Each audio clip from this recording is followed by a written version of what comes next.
All right, lace up those hiking boots, everyone. Yeah. We're going on an adventure today. Get ready. A deep dive, straight into the heart of the Italian Dolomites. 2 weeks 2 glorious weeks. of breathtaking alpine scenery. And we're not just talking about the views, though. Oh, You know they're definitely stunning. of course.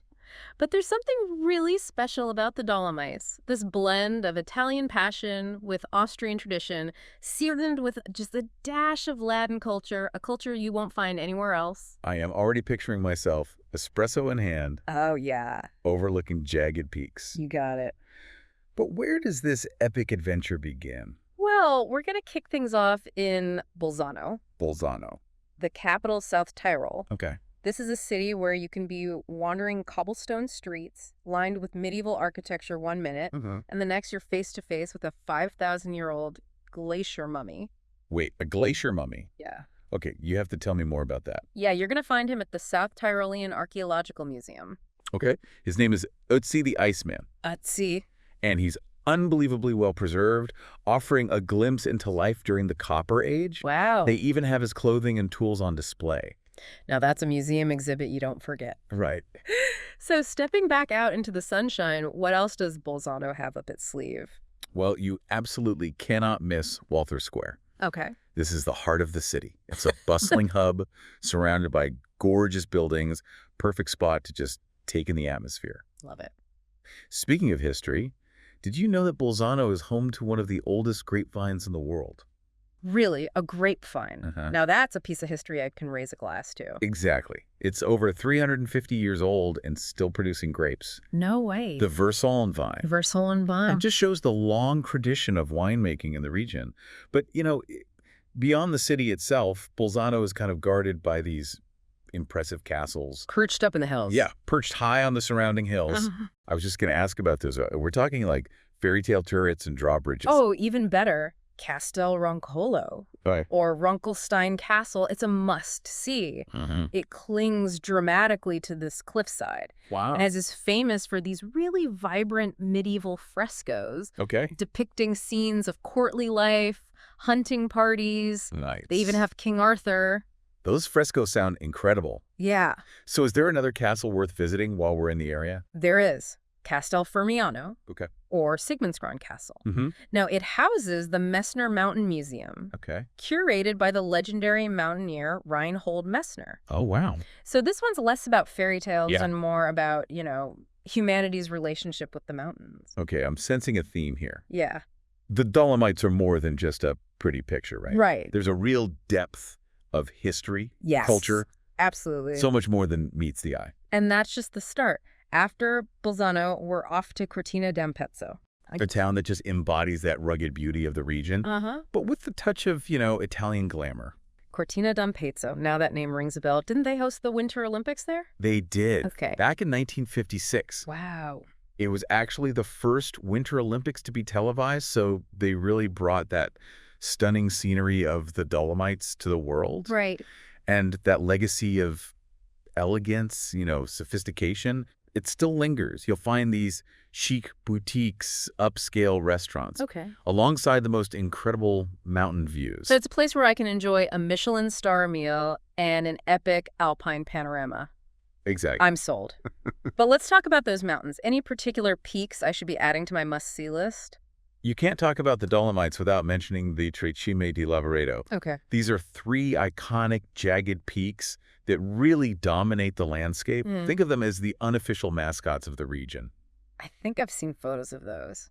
Are they the ones that look almost too perfect to be real? Yes, And they're even more impressive in person. I can imagine.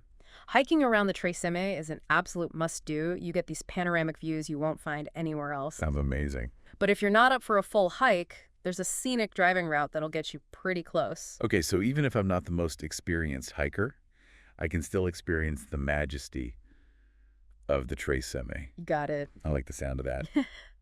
But after the glamour of Cortina, those iconic peaks, where to next?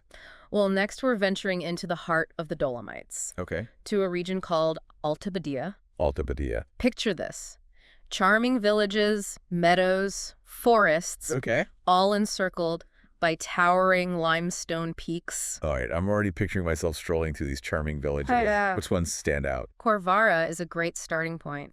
It's known for its traditional Latin architecture, lively après-ski scene in the winter. Ooh, nice. La Villa is another must-visit, Okay. particularly if you're interested in art.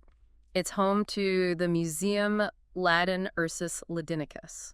Okay. It tells the story of the prehistoric cave bear that once roamed this region. Hold on, a prehistoric cave bear. You have my attention. Yeah, it's pretty cool. What else makes Alta Badia so special? Well, Alta Badia is a region that truly practices what it preaches when it comes to sustainable tourism. Oh, that's great. They have these innovative initiatives to reduce their environmental impact. Like what? Like promoting electric mobility, investing in renewable energy sources. I love that. They even have a system where you can use your ski pass for public transportation. That's impressive. It's great to see a region prioritizing sustainability, especially in such a beautiful place. Yeah. Are there any particular spots in Alta Badia that showcase this commitment? Absolutely. The Feinsensprags Nature Park. Okay. Pristine wilderness area. Miles of hiking and biking trails. Sounds amazing. It's truly a paradise for nature lovers. Yeah. And really speaks to Alta Badia's dedication to preserving this natural heritage. So we've got history, culture, sustainability. Breathtaking scenery. What else could the Dolomites possibly have? Well, next up, we're headed to Val Gardena, Okay. a valley known for 3 charming villages: Ortici, St. Ulrich, and St. Christina. Well, each one with its own unique character. 3 villages, 1 valley. I'm intrigued. Tell me more about what makes each one special. Well, Ortici is perhaps the most well-known. Okay. Famous for its intricate wood carvings, you can walk through the workshops and watch these artisans create sculptures and figurines. Oh! St. Ulrich, though, is known for its lively atmosphere and its connection to winter sports. Oh, yeah. It's actually where the first ski school in Italy was founded. The first ski school in Italy. Wow, that's a fun fact I didn't know. Mm-hmm. What about St. Christina? What's special there? St. Christina is a bit quieter, Okay. more laid back than the other two, Gotcha. but it's no less charming. Okay. Known for its beautiful church, Mhm. stunning views of the Sassalongo mountain group. Yes. You know what really sets Val Gardena apart? Its connection to Latin culture. We've been mentioning Latin culture throughout our deep dive. Right. But I'm still a little fuzzy on exactly what it is. Can you give me the lowdown? The Latin people are an ancient alpine group with their own unique language and traditions. Wow. And Val Gardena is one of the few places where their culture is thriving. You'll see it in the architecture, Mhm. the food, Right. even the way people greet each other. Wow. They've held on to their cultural identity for centuries. That's fascinating. It sounds like a truly immersive experience. It is. Any specific experiences you'd recommend for someone wanting to learn more? Well, you can't miss the Museum de Gardena in Ortice, Okay. dedicated to the history and culture of the Latin people. Great place to start. Now, besides soaking up Latin culture, are there any natural wonders in Val Gardena? Any mountains or valleys I should add to my list? The Sasita Ridgeline is an absolute must-visit. You can get there by cable car. Nice. And from there, you've got panoramic views of the Odel and Puez-Geisler Nature Park.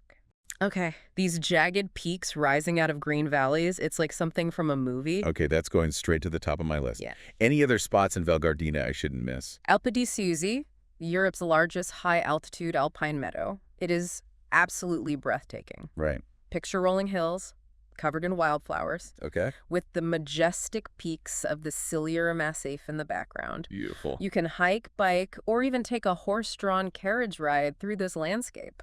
All right, I'm sold on Val Gardena, but after all that adventure, all the cultural exploration, I'm starting to feel like I need a little downtime. Yeah, I hear you. Is there anywhere in the Dolomites where I can just relax and soak up the peace and quiet? Absolutely. Yeah. Next up is Lake Braze, Lake Braze. one of the most photographed spots in the Dolomites.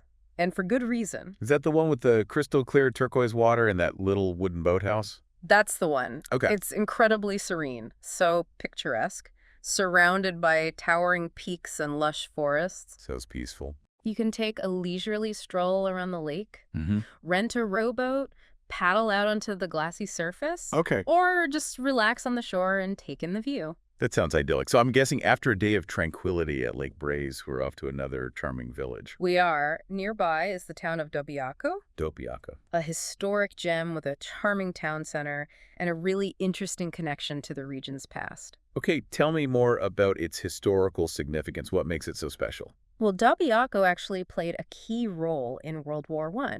Wow. It was right on the front line between Italy and Austria-Hungary. I had no idea. And you can still see remnants of the war, like trenches and fortifications up in the mountains. Wow, that's not something you'd expect to find in such a peaceful setting. It's incredible how the Dolomites have this blend of natural beauty with such a rich and sometimes turbulent history. Absolutely. It's fascinating. And speaking of history, Dobiaco is also home to the Gustav Mahler Music Weeks. It's an annual classical music festival that celebrates the famous composer who spent summers in the town. So we can go from exploring WWI trenches to a classical music festival, all in the same town. Yep. The Dolomites truly have something for everyone. They do. And after Dobiaco, we're taking you to a place that will get your heart racing. Okay. The Sesto Dolomites. The Sesto Dolomites. I'm getting the sense we're about to level up on the adventure scale. Maybe a little bit. What's in store? If you're looking for dramatic peaks, challenging trails, and maybe a little adrenaline rush, Okay. the Sesto Dolomites are calling your name. All right, I'm ready for a challenge. What makes the Sesto Dolomites so different? The landscape here is just even more dramatic with these towering limestone peaks. Oh, wow. They seem to pierce the sky. Okay. The trails are known for challenging ascents, breathtaking views. Okay. The region is a haven for climbers and Via Ferrata enthusiasts. Yeah. Now, Via Ferrata, that's where you climb those fixed cables and ladders built into the rock face. Yes, exactly. It's an exhilarating way to experience the mountains. Yeah. The Sesto Dolomites have some of the most iconic Via Ferratas in the world. Okay, I might need to work up to that, Yeah. but I'm definitely intrigued. Any particular peaks or trails you would recommend? You can't miss the Cime di Lavaredo. Oh, wait. We've already seen those. Yeah. Right. Yeah, those iconic peaks really do dominate the landscape. They do. Yeah. So what else is there to see in the Sesto Dolomites? Well, the Croda Rosa, Okay. Rotwand in German, yeah. is a striking reddish peak. Okay. Stunning views. And for an unforgettable experience, I recommend hiking through the Fiscalina Valley. The Fiscalina Valley. It's a hidden gem, Uh-huh. pristine valley with these towering peaks on either side, Okay. and this sense of untouched wilderness. I'm already picturing myself hiking there, surrounded by peaks, pristine nature. It is magical. It does. And after a day of adventure in the Sesto Dolomites, it's time to head back to Bolzano for one last night. Already? I feel like we've only just scratched the surface. I know. It goes by fast. It does. That's the beauty of the Dolomites. Yeah. There's always something new, even if you visit multiple times. But before you head home, you can't leave Bolzano without experiencing the region's culinary delights. Okay, I'm all ears. What culinary delights await? You've got to try the local dumplings. Okay. Schlitzkrapfen, Schlitzkrapfen, okay. South Tyrolean specialty, What is it? filled with ricotta cheese and spinach, served with melted butter and Parmesan cheese. Schlitzkrapfen, they sound delicious. What else should we try? Well, you can't leave South Tyrol without a hearty plate of polenta. Okay. Creamy cornmeal dish. Uh-huh. Can be served with a variety of toppings. Nice. Versatile. And for dessert, you have to try the apple strudel, flaky pastry, Okay. filled with apples, raisins, cinnamon. My mouth is watering. But before we get too carried away with food fantasies, practical question. After our final night in Bolzano, what's the best way to get back to reality? Well, Bolzano has a well-connected airport with flights to major cities throughout Europe. Okay. And if you prefer train travel, there are direct trains to destinations like Venice, Verona, and Innsbruck. So whether we're flying high or riding the rails, we can easily get back after our adventure. But I have a feeling we won't be the same after experiencing all that this region has to offer. You're right. The Dolomites have a way of captivating you, leaving you wanting more. I'm already feeling it. We're not even there yet. This has been an incredible start to our deep dive into the Dolomites, and I can't wait to see what other adventures await us in part 2. Stay tuned because we're just getting started. Welcome back to our Dolomite adventure. Last time we were wandering through charming towns, peeking into ancient history. And working up an appetite for some Schlitzkrapfen. Oh yes, definitely those Schlitzkrapfen. But that was just the tip of the iceberg. Just a taste. Right. The Dolomites are like a giant adventure playground. With something for everyone. Everyone. So let's say I'm feeling adventurous. Okay. What kind of thrills can the Dolomites deliver? Well, for starters, have you ever heard of via ferratas? Via ferratas? Yeah, they're these protected climbing routes woven through the mountains using cables, ladders, and bridges. Okay. It's like hiking, but on steroids. I've seen pictures, and they look both terrifying and exhilarating. Yeah. Is there one you would recommend for a first-timer?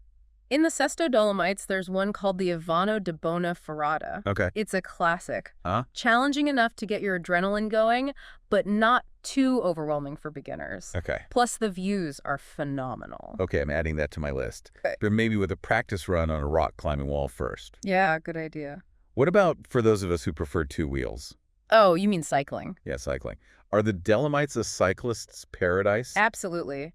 The Dolomites are famous for their epic cycling routes. What kind of routes are we talking about? Winding mountain passes, challenging climbs, and breathtaking descents. I can picture it now, the wind in my hair, cycling through those passes. It's amazing. Any particular routes that stand out? The Celeronda is an absolute must-do. Okay, Celeronda. It's a circular route that loops around the Sella Massive, takes you through 4 mountain passes. Wow, 4 mountain passes in one ride. It's incredible. That sounds like a challenge, but also an incredible experience. Yeah. Can you do it in a day? Definitely doable in a day for experienced cyclists, Okay. but you can also spread it out over a few days and really savor it. Okay. There are charming mountain huts along the route. Refugi, right? Yes, refugi, where you can stay overnight. Speaking of refugi, Yeah. I'm picturing these cozy wooden huts nestled high up in the mountains. You got it. Am I right? They're an integral part of the Dolomites experience. They offer basic but comfortable accommodation, Okay. hearty meals, Uh-huh. and most importantly, a chance to disconnect and immerse yourself in nature. Okay, you're selling me on the refugi experience. Waking up surrounded by mountain peaks, It's amazing. breathing that fresh air. But let's say I'm not quite ready for a multi-day cycling trip or a via ferrata. Are there more, let's say, gentle ways to explore the Dolomites? Of course. Not every adventure has to be adrenaline-fueled. The Dolomites are crisscrossed with hiking trails. Okay. Something for every fitness level. So I can choose my own adventure, Exactly. whether it's a leisurely stroll through a meadow or a challenging climb to a summit. You got it. And if you prefer a more relaxed pace, there are plenty of scenic cable car rides that will take you to the top of those breathtaking peaks. Effortless views. Exactly. I like it. But let's move beyond the mountains for a second. We talked about the Italian and Austrian influences in the Dolomites. How does that translate into the food? Oh, get ready for a culinary adventure. Okay, my stomach's rumbling. Give me some examples. Well, we already mentioned the Schlitzkropfen, We did. but there's also a dish called Turtlin. Curtland. These are flatbread pancakes Yeah. made with buckwheat flour, Interesting. often served with a savory filling like spinach and ricotta, or sometimes with something sweet like jam or honey. Kirtland. I'm writing that down. You should. It sounds delicious. What about something a little more, well, meaty? The Dolomites are known for their cured meats, Okay. particularly speck. Speck. It's a type of smoked prosciutto, Okay. served with bread, cheese, and pickles. And on those cold winter nights, you can't beat a steaming bowl of barley soup or a hearty venison stew. Okay, I'm officially hungry.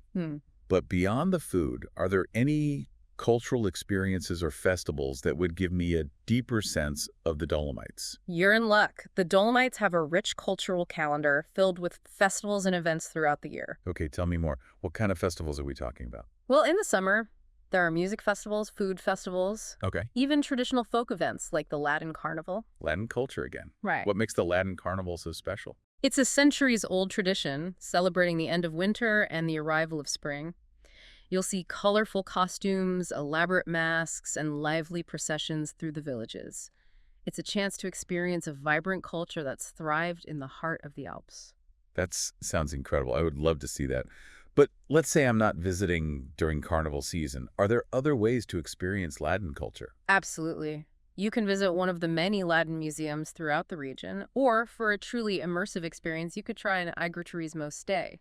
Agriturismo, that sounds familiar. What does that mean exactly? It's essentially farm stay tourism. Oh, okay. You stay on a working farm, often family-run, and get to experience rural life firsthand.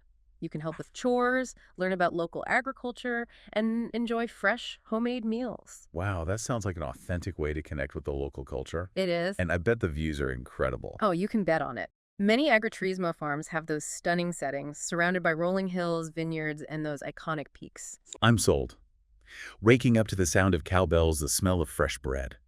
But let's say I want to venture beyond the farm and explore some hidden gems. Are there any places in the Dolomites off the beaten path? The Dolomites are full of hidden valleys and secret spots. One of my favorites is the Val di Funis. Val di Funis, what makes it so special? It's a secluded valley known for its picturesque church, Okay. Chiesa di San Giovanni in Ranui. Uh-huh. It's set against the backdrop of the Odol Mountains. I think I've seen pictures. It's the one that looks like it's straight out of a fairy tale. That's the one. It's truly magical, and because it's less known than other attractions, you can often enjoy the peace and quiet.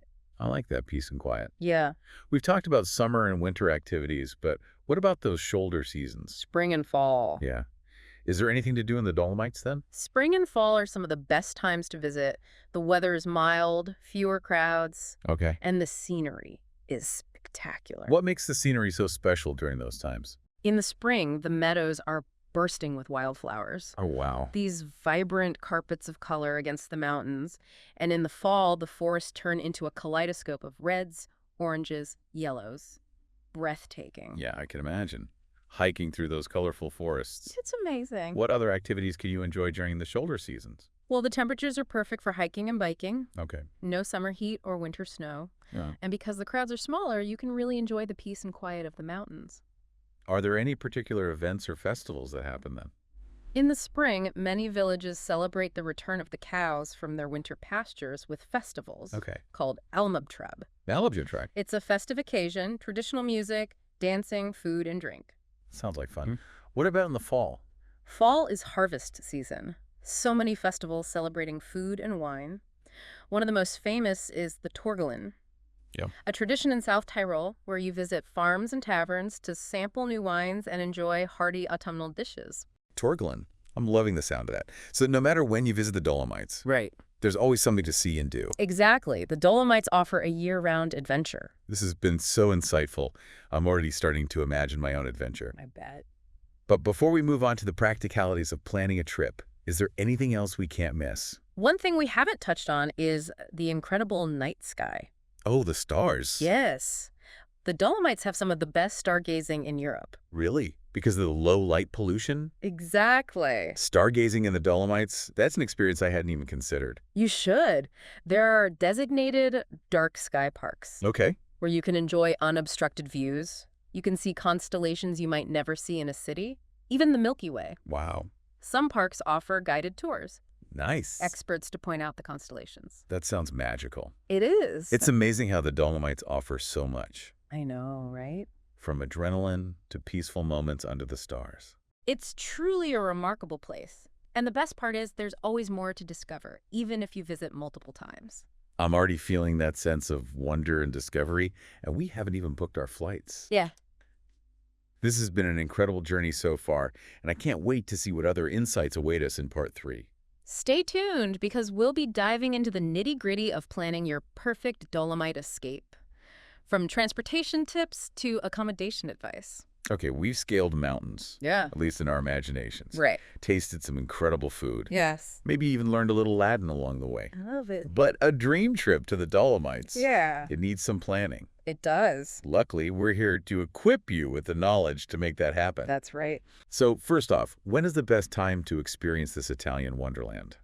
That really depends on what you're looking to do. True. You know, if you're picturing yourself hiking through fields of wildflowers, Okay. then late spring to early summer is just magical. Beautiful. Yeah. But if skiing down those pristine slopes is more your style, then winter is the obvious choice. Right. And you mentioned the shoulder seasons. Yes. Those in-between times. Yes. A bit quieter. Spring and fall. Perfect for those who prefer a little more solitude. Yeah. Plus, you get to witness the mountains transform with the changing colors. So we've got options for every season. We do. But how do we actually get there? What are our transportation options? Well, you'll likely fly into one of the nearby airports, Oh, like sure. Venice, Innsbruck, or Verona. Okay. From there, renting a car gives you the most freedom to explore. That makes sense. Hmm. Having a car does sound tempting, especially if we want to venture off the beaten path. But what about those winding mountain roads? Are they suitable for someone who's not exactly a rally driver? Some of them can be a bit narrow and winding, it's true. But hey, that's part of the adventure, right? Oh, yeah. Just take it slow. Yeah. Enjoy the views. Mm-hmm. And maybe avoid driving at night if you're not comfortable. Good point. Mm-hmm. So what if we're not keen on driving? Are there other reliable options for getting around? Absolutely. Italy has an excellent train network. Okay. Several lines go right through the Dolomites, connecting major towns, even some smaller villages. Nice. It's comfortable, it's scenic. I love a good train journey, gazing out the window at those passing landscapes. It's the best. Okay, so we've got transportation sorted. Now, where do we lay our heads after a long day of exploring? What kind of accommodation can we expect? You'll find everything. Okay, good. From cozy guest houses, charming bed and breakfasts, to luxury hotels with mountain views. Nice. And of course, there are those unique refugi we mentioned Yes. for that authentic alpine experience. Speaking of refugee, I remember you saying they tend to book up quickly.